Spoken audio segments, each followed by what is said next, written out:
Voilà, je voudrais passer la main à l'équipe Michelin. Fabien et Philippe, je vous attends sur scène. Merci à tous et à tout à l'heure.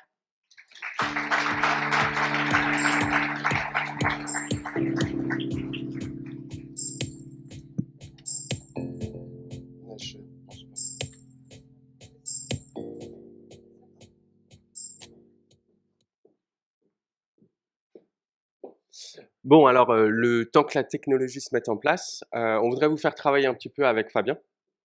Et donc Fabien, il est plutôt côté système d'information. Moi, je suis plutôt côté business. Donc, je voudrais vous demander de lever les mains. D'accord? J'espère que vous allez arriver à trouver vos bras. Et la question, elle est simple. C'est qui ici aujourd'hui est plutôt côté business, stratégie autour de la data? S'il vous plaît, levez la main. Ok. Alors ça veut dire que je suis en minorité. Vous allez plutôt être intéressé par ce que va raconter Fabien. Donc, de l'autre côté, qui c'est qui est plutôt côté système d'information technicien? Ouais, effectivement, je suis en minorité. Alors, ben, merci malgré tout de m'écouter. J'ai une partie de présentation, mais vous serez très intéressé par ce que Fabien va vous raconter. Alors, je me mets en mode présentation Super. et ça a l'air de fonctionner. Bonjour à tous. Déjà, merci de nous accueillir. Merci pour l'invitation. Merci de nous écouter. On va commencer par une petite anecdote. Une petite dédicace aux gens de la SNCF qui sont dans la salle. Merci pour nous avoir permis de venir sans avoir annulé notre train.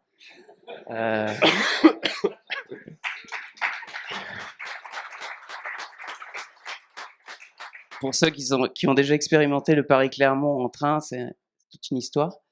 Donc ça, c'est passé hier soir. On faisait notre check-in à l'hôtel. Et j'ai vu ce petit bibendum que vous connaissez probablement dans l'espace lounge. Et je me suis dit, chez Databricks, c'est quand même balèze. Niveau Customer Centricity, ils arrivent à prédire dans quel hôtel on va pour poser un petit bibendum pour qu'on soit à l'aise dès qu'on arrive, on se sent un peu à la maison, c'est super. Bon, trêve de présenter, on va commencer. Qui nous sommes? Je vais commencer par introduire Philippe. Philippe, il est Digital Transformer. Qu'est-ce que ça veut dire? Il ne se transforme pas en voiture ni en camion. En gros, c'est une des personnes clés chez Michelin qui accélère la transformation digitale de l'entreprise, pour faire simple. Et donc, moi, je vous présente Fabien. Donc, Fabien, c'est un de nos meilleurs IT experts sur toutes les questions autour de la data and analytics et il joue un rôle clé pour accompagner le business dans la transformation data-driven. Chez nous, Better Way Forward, c'était déjà pris, hein, une meilleure façon d'avancer. Du coup, notre initiative, elle s'appelle Data Driven. Désolé, Databricks. Rapidement, sans trop vous embêter, le groupe Michelin, qu'est-ce que c'est? C'est une entreprise qui a un peu plus de 130 ans aujourd'hui. On est environ 125 000 employés. On est dispersé, une présence commerciale dans à peu près tous les pays du monde. Modulo les pays un peu trop chauds, on évite d'y aller. 24 milliards d'euros de chiffre d'affaires en 2021. Plein de centres de recherche et développement, dispatchés au travers du monde, des centres de production. Et on investit une part non négligeable dans la recherche et le développement. Merci. Et mon petit clin d'œil aussi là à Databricks. Michelin recrute, notamment sur les métiers IT. Donc le Verne, c'est très sympa. Clermont-Ferrand est une ville fantastique et la nature autour est très très belle. Voilà. Le prix du mètre carré est nettement inférieur à Paris. Voilà. Juste pour rebondir là-dessus, effectivement, sur le prix du mètre carré, au-delà de l'effet sympa de voir mon bibendum, après j'ai découvert ma chambre et j'avais pas spécialement demandé la chambre la plus petite qui existe dans Paris. Pourtant, il me l'avait réservée. Contrairement à mon collègue qui est venu, lui, ils avaient carrément réaménagé une piste d'atterrissage d'aéroport. Il avait largement la place de marcher sur les mains. Voilà, donc bon, le prix du mètre carré inférieur, des postes très sympas, des jobs évolutifs. Voilà, j'arrête là. On va passer à la partie présentation autour de la data de cette séquence. Le groupe Michelin s'est positionné sur une démarche tout durable. Donc le motto, c'est demain, tout ce qui sera fait chez Michelin sera durable. Et cette approche, elle repose sur trois piliers. La partie profit, Bon, celle-là, elle n'est pas nouvelle. On est une entreprise capitaliste du CAC 40. Donc rien de nouveau, on veut vendre plus, on veut augmenter nos marges, etc. Mais pas que, ou pas uniquement, ou pas au détriment de tout le reste. Et la première partie qui est vraiment importante, c'est la partie people. Alors la partie people, c'est les hommes, les femmes, euh, à l'intérieur de l'entreprise, nos clients qui sont au centre de nos attentions, et nos partenaires, nos fournisseurs, Databricks y compris, et les autres. L'idée, c'est d'être un partenaire et un acteur important dans la qualité de l'expérience de tous les gens qui interagissent avec nous. Et puis, il y a la partie planète. Alors, on a des inflexions dans toutes les entreprises aujourd'hui autour de la question de l'émission des CO2, la responsabilité sociétale des entreprises. Donc, on est tous concernés par cette question, mais chez Michelin, on n'a pas attendu que ça devienne à la mode ou les rapports du GIEC. 1990, début des années 1990, les premiers pneus à basse consommation d'énergie et le Challenge Bibendum, là aussi, pour tourner tout le développement et le design des véhicules autour d'une faible consommation. Et maintenant, une petite vidéo, parce que ça va nous permettre, de nous détendre, Fabien et moi, mais vous aussi de voir avec la qualité des équipes de la communication de Michelin. Donc, voilà, la petite vidéo.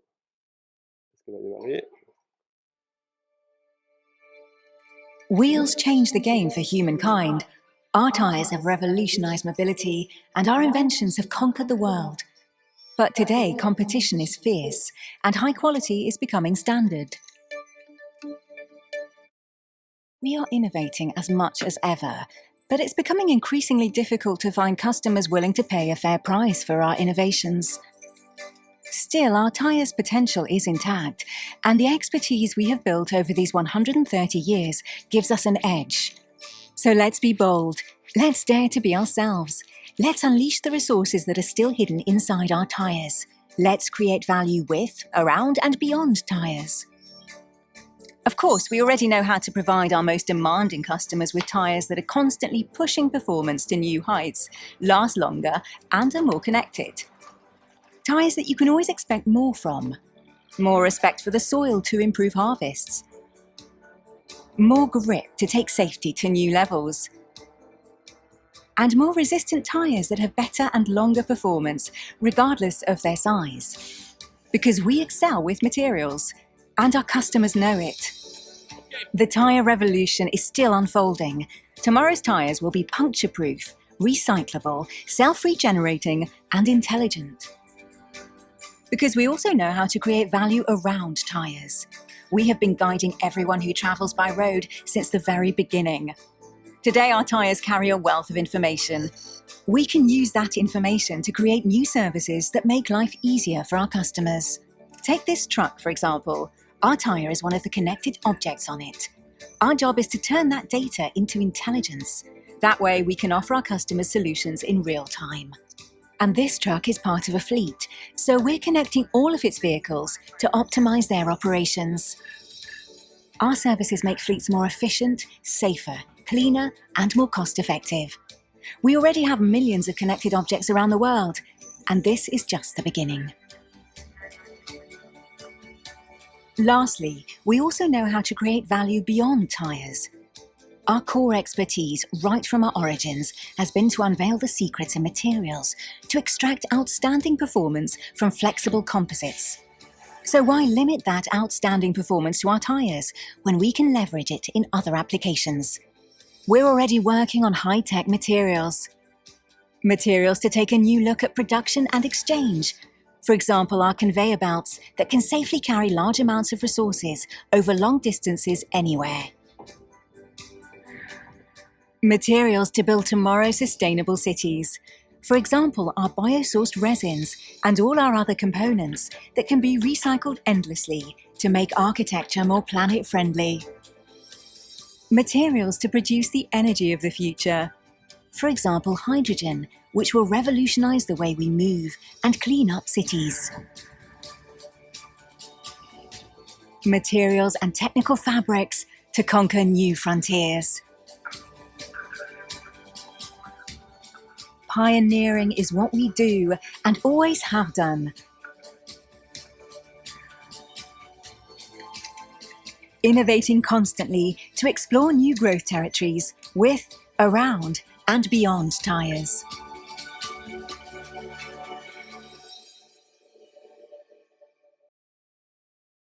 Voilà.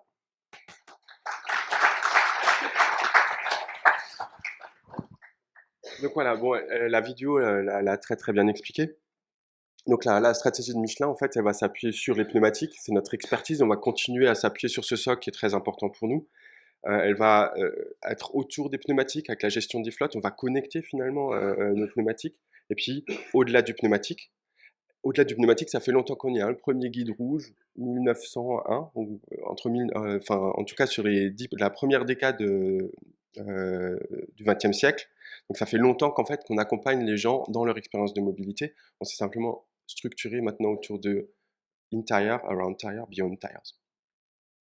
Et cette stratégie, en fait, elle va s'appuyer sur 6 leviers de transformation que Fabien va vous décrire. Oui, donc 6 leviers pour supporter cette ambition d'ici 2030. Donc vous les voyez tous à l'écran. Celle où on va faire un petit focus aujourd'hui, c'est la 5e.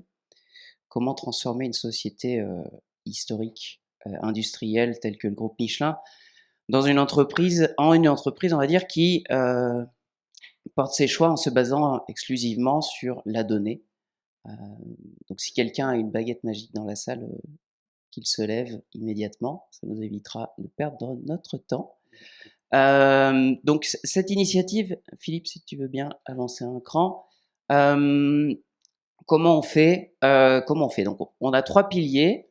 Le premier, c'est accélérer, on va dire, l'excellence opérationnelle. C'est-à-dire que toutes les décisions, peu importe le niveau de hiérarchie, doivent être basées sur des faits, d'une part, et sur l'existence d'une donnée qui apporte ce fait. Donc évidemment, la donnée devient critique dans ce processus-là, parce que forcément, plus elle est rapidement mise à jour et disponible facilement, plus la décision peut être prise rapidement. Ouais. Peut-être petite précision, elle accélère aussi la donnée. Donc c'est pas seulement elle rend possible la prise de décision, mais elle l'accélère aussi dans certains cas. Par exemple, dans le développement de pneumatiques, dans la recherche sur de nouveaux matériaux, on peut s'appuyer aussi sur la data pour aller plus vite et aller plus rapidement à faire du design. Merci Philippe. La 2e et 3e, en fait, elles sont assez liées.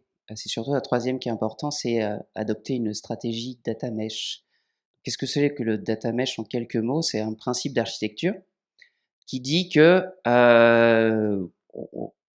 nos systèmes à nous, en tout cas nos systèmes informatiques, sont très largement distribués sur des serveurs, dans le cloud, peu importe la région. Donc il devient de plus en plus compliqué d'avoir accès à tout cet éventail de données. Modulo les problématiques de gestion d'accès. Le fait que réconcilier toutes ces données, c'est déjà un challenge. La philosophie du data mesh nous dit créer des data platforms.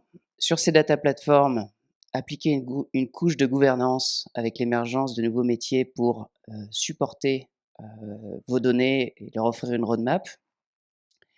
Et enfin, créer dessus des data products que vos utilisateurs vont pouvoir réutiliser. Déjà, on va commencer par qu'est-ce que c'est qu'une plateforme tout court? Une plateforme, c'est avant tout un lieu de rencontre. Donc, c'est pas une application où on cherche l'amour. Non, c'est quelque chose qui va favoriser des interactions entre quelqu'un ou quelque chose qui amène un élément qu'on va appeler l'unité de valeur de base et quelqu'un de l'autre côté du prisme qui va rechercher cet élément-là, qui va venir se positionner en tant que consommateur. Donc forcément, vous avez compris, plus il y a d'éléments de base dans votre plateforme, plus la plateforme devient populaire. Et forcément, on va avoir un effet de réseau, c'est-à-dire que plus il va y avoir de producteurs de données ou de contenu, plus la plateforme va grandir en popularité, donc plus on aura de consommateurs. Pour illustrer cet effet de réseau, on va prendre un exemple assez connu dessiné sur une petite serviette de restaurant. C'est la plateforme Uber que vous avez probablement utilisée. Donc eux, ils font pas de la data, ils font des courses, c'est-à-dire amener un utilisateur d'un point A et un point B. Donc quand Uber s'installe dans une ville, s'ils arrivent à régler le paradigme de qui est apparu en premier entre l'œuf et la poule, en l'occurrence entre le chauffeur et le client, ils ont gagné. C'est-à-dire que en fait, plus il y a de chauffeurs, plus la couverture géographique est forcément large. Et cette couverture géographique va amener deux effets bénéfiques. Le premier, c'est que les courses vont être plus rapides, forcément, pour les clients. Le deuxième, c'est que le chauffeur va moins attendre. Parce que forcément, des clients vont être là. Et tout ça va tirer les prix vers le bas, ce qui va augmenter la demande, ce qui va attirer de nouveaux chauffeurs, etc., etc., etc. C'est ce qu'on appelle le cercle vertueux. Et ça s'applique aussi aux data platforms, en l'occurrence. Donc chez Michelin, on en a plusieurs, des data platforms, qu'on résume assez vulgairement en data lake. Donc on a des data lakes spécialisés pour nos secrets de fabrication, pour nos services autour du pneu. Et on en a un qui se veut assez transverse à toute l'entreprise, qui est le plus connu et le plus utilisé, qui s'appelle le Corporate Data Lake. Le Corporate Data Lake, en quelques mots, en quelques diagrammes, on va dire, on essaye de lui appliquer le principe du data mesh. C'est-à-dire qu'on crée une colonne vertébrale au milieu, qui est notre partie stockage. Donc là, on crée un data lake sur un cloud, peu importe lequel. On lui applique une couche de gouvernance. C'est-à-dire que notre data lake est séparé globalement en deux parties, une zone privée, où là, le producteur qui a amené sa donnée aura un espace pour lui, et une deuxième partie, plutôt orientée partage, c'est-à-dire échange et interaction. Autour de ce data lake, donc le data lake est complètement transverse à toute l'entreprise. Autour de ce data lake, on vient créer ce qu'on appelle des feature teams. Donc une feature team, c'est avant tout un groupe de personnes qui vont se réunir autour d'un besoin commun, en général de construire un data product. Leur feature team est isolée du reste du monde en termes de technologie, leurs ressources sont bien isolées et ils ne peuvent pas déborder sur le voisin. D'accord ? Leur job à eux, en général, ils viennent du système opérant, ça va être d'amener des données et de créer un data product. Donc, c'est-à-dire, on va venir se connecter par exemple à l'ERP, on va venir amener les données de l'ERP dans notre data lake et du coup, on crée des data products ainsi. De l'autre côté, on va avoir d'autres feature teams qui, elles aussi, peuvent amener de la donnée d'autres systèmes, mais vont pouvoir aussi réutiliser les data products qui ont été amenés par la feature team A. Tout ça fois aujourd'hui 350 à peu près, feature team, donc projet, donc groupe de personnes, une personne pouvant être dans plusieurs groupes. Et donc là, du coup, on démultiplie l'accès à toutes ces ressources technologiques. Tout ça, on en sort quoi? On en sort la crème de la crème en général, de la data visualisation, du process mining, de l'intelligence artificielle, et j'en passe. Et il y a quelque chose de très important qu'on va essayer d'expliquer aujourd'hui, c'est la couche en haut, c'est la couche de self-service. C'est-à-dire qu'on offre à nos utilisateurs métiers la possibilité d'accéder sans trop de contraintes à l'ensemble des data products présents sur le data lake et pouvoir ainsi créer de nouvelles visions des choses en venant croiser un data product avec un autre. Voilà. Et donc, sur cette question de self-service, mais aussi sur la question de la feature team, je vais vous partager un exemple, un cas concret, en fait, sur un projet auquel j'ai contribué. Mais pour ça, il faut que je vous présente le contexte de ce projet. Et donc, le contexte de ce projet, c'est notre organisation qui s'appelle Corporate Business Services. Donc, bon, il y a plutôt des IT dans la pièce, mais dans beaucoup d'organisations, les opérations dans certains domaines, en fait, se concentrent dans ce qu'on appelle des Global Business Services, qui vont venir opérer certains process, ce qu'on appelle des process support. Chez Michelin, on appelle ça les Corporate Business Services, et on a 4 domaines et puis deux fonctions support un peu plus transverses. Donc, on porte au Corporate Business Services les opérations liées au niveau du personnel. Chez Michelin, on ne parle pas de ressources humaines, c'est historique, on parle de personnes, de personnel. Et donc, chez DECBS, on va adresser toute la question des fiches de paye, émettre les fiches de paye, payer les gens en temps et en heure, etc. Côté finance, on consolide les comptes. Le record to report, pour ceux à qui ça parle. Côté achat, on va opérer tout ce qui est gestion opérationnelle des achats, s'assurer que la commande soit passée correctement, recevoir les factures fournisseurs, les payer en temps et en heure, etc. Et le dernier point, l'order to cash, sur lequel je vais faire un focus particulier. Alors, l'order to cash, c'est un processus qui que tout le monde connaît, mais qui est rarement décrit comme un processus order to cash. Alors, pour faire simple, je vais vous l'expliquer. Le processus order to cash, c'est le processus qui part de la commande. Donc, vous nous contactez, vous dites, je voudrais 1 million de pneus dans une certaine taille. Il y a 1 million, parce que c'est 4, on fait aussi 4. Je voudrais 1 million de pneus dans une certaine taille. On va saisir la commande, vérifier la disponibilité, s'assurer d'organiser la logistique pour que ça arrive en temps et en heure en fonction de votre besoin. Finalement, on va vous émettre une facture, on va recevoir un paiement, on va appliquer le paiement. D'accord ? Et toutes ces étapes-là, elles sont hyper importantes en fait sur l'expérience client. Et donc, en ça, le Corporate Business Services joue un rôle très important sur l'expérience client, l'évolution de notre chiffre d'affaires. Les deux domaines transverses, le Business Process Management, dont je fais partie aujourd'hui, ça s'occupe finalement, c'est là où siègent les groupes Process Engineers, les groupes Process Owners, pardon. Donc, c'est les sachants finalement qui vont déterminer quelles sont les bonnes pratiques, les améliorations à apporter au processus pour qu'ils fonctionnent de façon excellente et qu'ils apportent satisfaction. Et le Data Office, tout à l'heure, Fabien vous parlait d'une gouvernance autour de la data. Donc la gouvernance autour de la data, elle est située dans Corporate Business Services. Et ces personnes-là vont déterminer quelles sont les données qui doivent être exposées. Ils vont déterminer aussi qui a le droit d'y accéder, est-ce qu'on met un droit d'ailleurs d'accès ou pas, etc. De manière à ce que la donnée soit... On respecte quand même certaines règles de segregation of duty quand c'est nécessaire. 6 supports fonctions, 3400 personnes. On est une entreprise de manufacturing. Alors, on disait tout à l'heure 125 000 personnes, 125 000 employés. On est quand même une entreprise de production, donc ils sont pour la plupart quand même dans les usines, dans les entrepôts logistiques. 3400 personnes plutôt sur des white collar jobs, sur des process qui travaillent derrière un PC, sur des processus plutôt computer based. Ça fait beaucoup. C'est une partie très importante finalement de la population white collar chez Michelin, 3400 personnes. Je descends encore un petit peu dans mon focus. Les use cases dont je vais vous parler aujourd'hui, c'est centré autour d'une question order to cash et logistique. Donc le premier use case, enfin plutôt les équipes ou les endroits où s'exécute ce dont je vais vous parler tout à l'heure, c'est l'exécution du processus de remplacement, donc la vente de pneus de remplacement. Le pneu de remplacement, c'est quoi ? C'est chez Michelin, on vend des pneus pour mettre sur des voitures neuves. Donc ce qu'on appelle l'original equipment, la première monte. Et quand ces pneus sont usés, vous avez acheté votre voiture, vous avez besoin de remplacer les pneus, le marché du remplacement. Le marché du remplacement, c'est extrêmement important pour Michelin, parce que c'est toutes les voitures qui sont en circulation et c'est plusieurs renouvellements de pneus. Pour vous donner un ordre d'idée, c'est 2 millions de lignes de commande par an à adresser en Europe. Et le chiffre d'affaires en Europe, alors CBS n'exécute pas la totalité de ce chiffre d'affaires. Là, je vous partage des chiffres officiels publics. Mais on fait à près de 10 milliards d'euros de chiffre d'affaires en Europe et le remplacement Europe représente une très très grande proportion de ces 10 milliards de chiffre d'affaires. Donc c'est pas une paille, mais c'est important pour le groupe. Qu'est-ce qu'on a cherché à faire dans le cadre de ce projet ? Premièrement, recomprendre la donnée cœur de notre process. Pourquoi recomprendre ?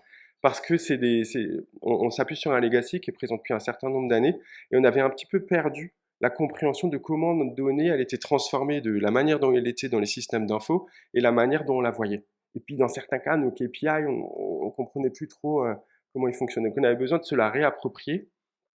Et donc du coup, comment on a fait pour se la réapproprier ? On est allé chercher la donnée dans les systèmes d'information d'origine, à la maille granulaire, et on s'est appuyé sur les équipes métiers qui connaissaient bien le process et la donnée dans les systèmes sources. On a cherché à produire des sets de données très riches.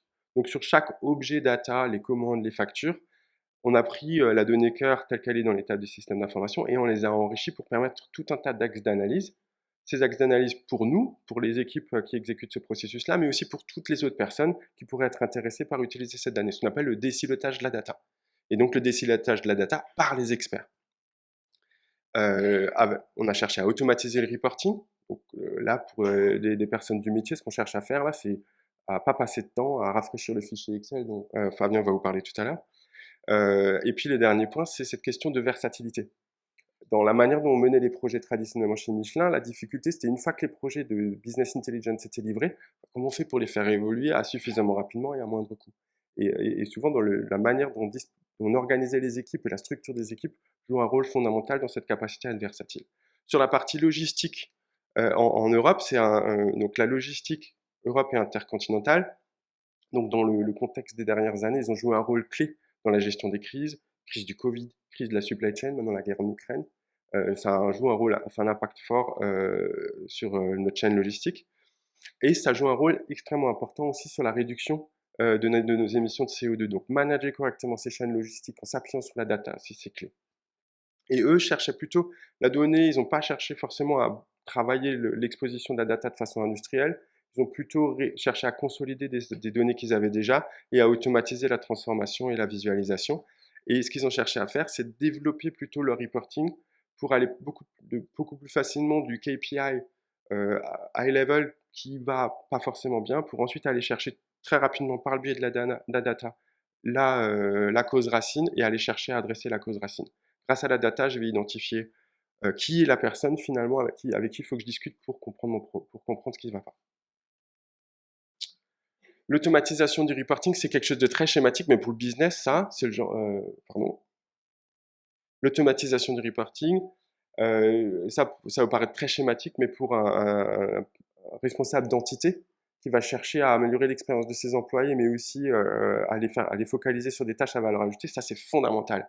Et cette question d'automatisation du reporting, avant même de parler de data science et de trucs fantastiques autour de l'IA, c'est juste de dire, je veux pas que mes personnes passent du temps à rafraîchir leur fichier Excel, leur PowerPoint. C'est assez fondamental. Et donc, ce qu'on va chercher à faire, on partait de loin. L'avantage, c'est qu'on partait vraiment de très loin. Donc, on passait beaucoup de temps à rafraîchir nos reports et on n'avait finalement pas beaucoup de temps à faire du data analytics. Et ce qu'on va chercher à faire, c'est en s'appuyant sur les couches technologiques dont Databricks, on va automatiser le reporting pour pouvoir se focaliser sur la prise de décision et l'analyse. Et pour la petite histoire, c'était cette décision ou ce trigger, il venait, j'ai assisté à une séance de formation sur la transformation digitale, on me disait le SOC c'est la data, etc. Je suis revenu à Clermont-Ferrand et là j'ai vu la responsable de l'entité où je travaillais, qui était avec un stagiaire et puis qu'ils étaient en train de travailler sur comment on va faire pour faire cette analyse ad hoc sur l'évolution de la consommation des ressources, etc. Et ils ont passé 48 heures à faire un truc qui était globalement du rafraîchissement de data. Et du coup, on s'est dit, OK, on ne peut pas continuer comme ça, il faut qu'on accélère cette transformation digitale. Et notamment l'accès à la data. Pardon, très bien. Et là, tout de suite, on n'a pas mis la barre pas très haute pour nous, parce qu'évidemment, nos décisionnaires voient l'intelligence artificielle, la valeur de l'intelligence artificielle, l'analyse prédictive, prescriptive. Mais avant ça, c'est déjà bien si on sait faire de l'analyse descriptive sans trop y mettre d'efforts et en s'appuyant sur une donnée qu'on comprend, qui est versatile, qu'on est capable de faire évoluer quand c'est nécessaire et qu'on sait rafraîchir sans trop d'efforts. Donc, on cherche à faire l'exposition de la donnée, on cherche à l'enrichir et à s'assurer que ce soit la bonne data, qu'elle soit correcte, et à faire de l'analyse descriptive. C'était déjà là notre objectif dans un premier temps. Et donc bon, automatiser les charts récurrents, faciliter l'analyse ad hoc avec cette donnée riche. Donc une analyse ad hoc, c'est quoi? C'est j'ai mon patron qui m'appelle, qui me dit j'ai ce problème business là, je voudrais savoir quelle décision je dois prendre. On n'a pas de reporting préexistant, et donc on va devoir travailler à l'analyse de la data. Et c'est beaucoup plus facile quand on a exposé la donnée et qu'elle est déjà enrichie, préparée, prête à l'usage. Et le dernier point, de temps en temps, on a des idées d'initiatives d'IA, notamment côté supply chain, et la donnée de l'order to cash est très intéressante pour eux, et la donnée logistique pareil. Mais si elle n'est pas pareille, il faut qu'elle soit présente, il faut qu'elle soit existante, il faut qu'elle soit validée pour pouvoir travailler sur des questions d'intelligence artificielle. Les composants, Fabien vous en a parlé, le fait de centraliser les données dans le corporate data lake. Donc on a eu une feature team qui a amené des données d'un système cœur vers le corporate data lake qui l'a enrichi. L'automatisation du reporting récurrent, donc ça c'est sur data, ça s'appuie notamment sur Databricks. Et finalement une question d'organisation avec une question clé. Tout à l'heure vous avez parlé du fait de mettre dans une même équipe les data engineers, les data analysts et les data scientists. Nous on s'est posé la question, mais le business là-dedans, les gens qui comprennent la data, qui comprennent le process, et il faut aussi qu'ils jouent un rôle là-dedans, et on voudrait les mettre au cœur de cette discussion. Et on en est arrivé à ce point, qui est de dire, OK, nous, ce qu'on cherche à faire, c'est prendre de bonnes décisions. C'est pour ça, le process, il commence avec la création d'enregistrement et se termine avec la bonne décision. Premier point, pardon, extraire la data. Ça, c'est de l'IT. Le business, avec cette question de gouvernance, va dire quelle data doit être exposée, mais c'est bien nos équipes des systèmes d'info qui vont bosser sur les couches techniques pour exposer les données. Mais après, le data engineering, déjà là, le business commence à jouer un rôle. Parce qu'ils étaient tellement démunis, ils avaient tellement peu d'outils de business intelligence qu'ils avaient développé des petites compétences techniques. On a des business là, du coup, qui savent faire un peu de SQL, qui savent extraire des données dans les systèmes sources, etc. Donc, ce qu'on s'est dit, c'est, OK, travaillons sur ce fondamental, donnons-leur des couches techniques puissantes avec Databricks et continuons de développer leurs capacités en les entourant avec des collègues de l'IT qui sont des experts de ces questions techniques-là. Dans certains contextes, on appelle ça des équipes fusion, et ça a très, très, très, très bien fonctionné. Et puis ensuite, on a la partie consommation, où là, historiquement, le business est déjà présent, notamment sur la partie DataVis.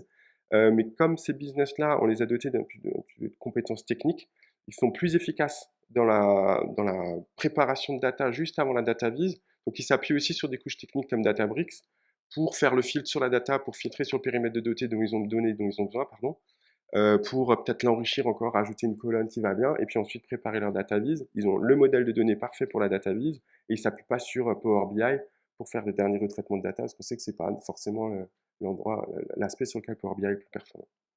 Donc voilà, fondamentalement, le point là, c'est de dire le business avec les équipes IT, data engineering, data analyst, travailler ensemble pour s'appuyer sur le meilleur des compétences de chacun. Et le business vient avec sa compétence process et compréhension de la donnée telle qu'elle est dans le système d'info.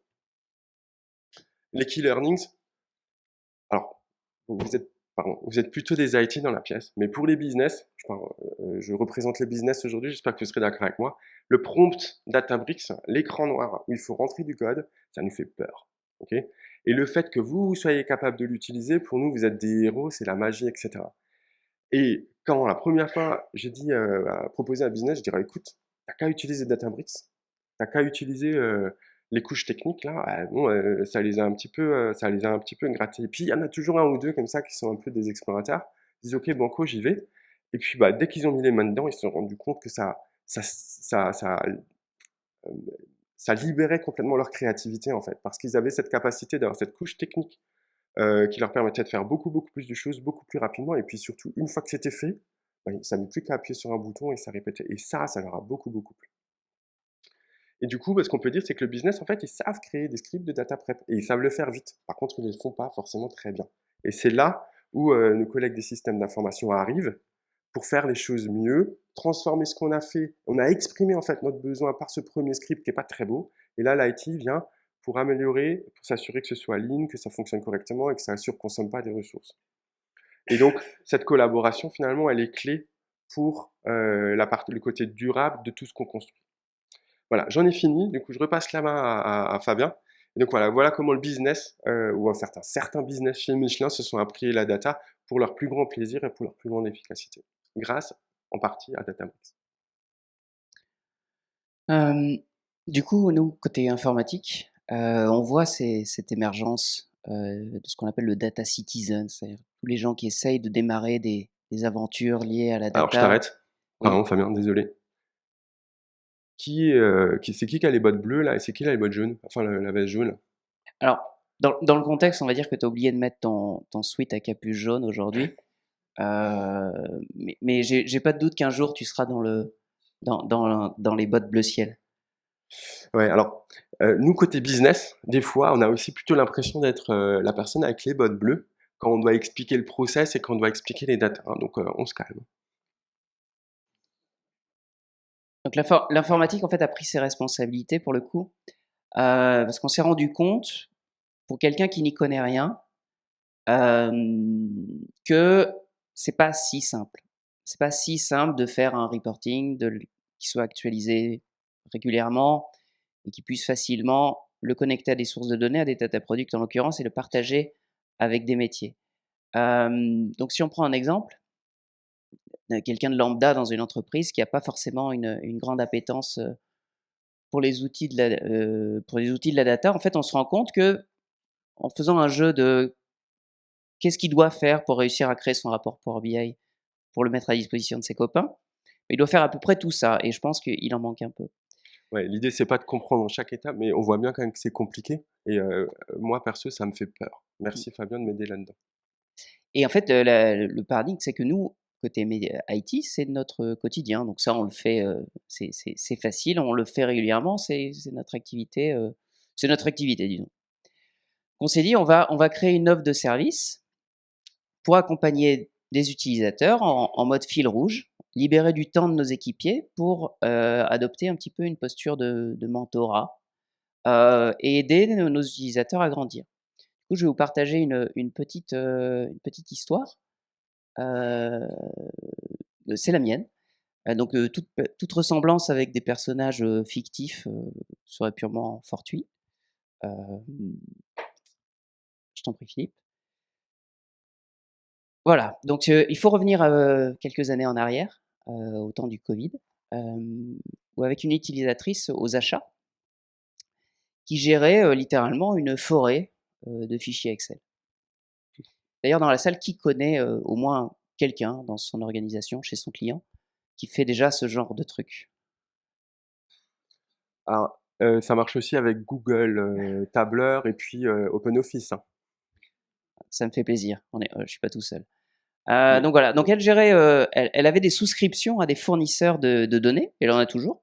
Des fournisseurs de données, qui donnent des informations sur l'évolution du prix des matières premières au niveau mondial, au niveau du marché, pour dire, bah, telle commodité évolue, comme ci, comme ça. Donc ça crée une base d'indices marché, et sans révéler quoi que ce soit, nos pneus sont composés de matières premières, et ces matières premières forcément ont un cours mondial.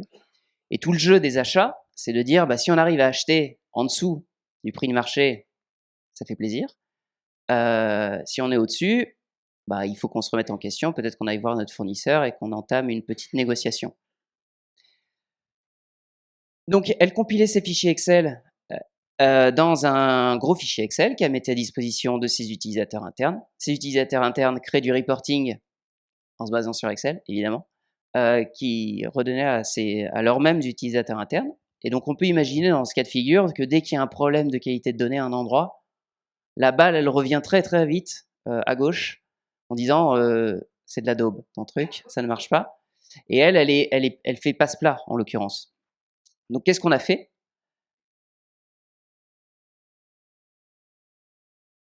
Je l'ai aidé, en fait, à monter en compétence sur différentes technologies. On a industrialisé sa récupération de données en mettant en place des API grâce à Databricks notamment, avec ses fournisseurs de données, pour que la récupération de données soit industrielle et qu'elle ait plus à s'en occuper. On a créé des dashboards de visualisation, on a créé une compilation de l'intégralité de ces fichiers en une seule table, ce qui lui permet d'avoir un seul point de contact. Et en fait, maintenant, au lieu de desservir à ses utilisateurs un fichier Excel, elle leur sert directement des reporting. Tout ça vient avec, forcément une mesure de la satisfaction, parce que, côté IT, sans satisfaction utilisateur, nous n'existons pas. Heu, C'est-à-dire qu'on fait pas ce qu'on fait pour se faire plaisir. Il faut qu'il y ait un vrai but derrière, il faut qu'il y ait un vrai retour sur investissement. Et tout ça nous laisse penser qu'il y a des bénéfices pour les 2 parties. À la fois côté IT, ça nous permet de nous sortir un petit peu de notre cave.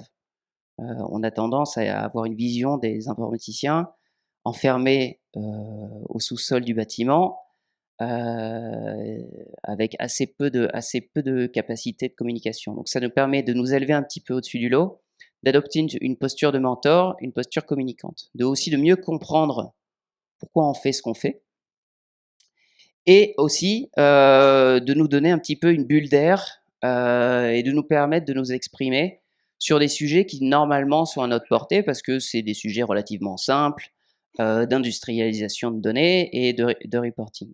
Côté métier, ça leur permet de monter en compétence sur toutes ces technologies liées à la data, de comprendre aussi nos contraintes informatiques, c'est-à-dire que la prochaine fois qu'elle aura travaillé avec un service informatique, elle sera, on va dire, un peu plus à l'écoute, et elle comprendra mieux, dès qu'on va commencer à dire: «Ouah, ça va être compliqué». Et en fait, elle peut aussi, par effet boule de neige, devenir un petit peu, pour ses collègues, Neo dans Matrix, parce qu'en fait, elle va développer des des compétences qu'elle va pouvoir repartager avec ses collègues et devenir très rapidement le point focal de ses collègues en disant « t'arrives à faire ça, c'est super ». Et donc tout ça pour dire qu'on crée une relation gagnante-gagnante, on a tous à gagner à travailler ensemble. Et je pense qu'on arrive au terme de cette présentation. Il me reste à vous remercier. Si vous avez des questions, on sera ravis d'y répondre.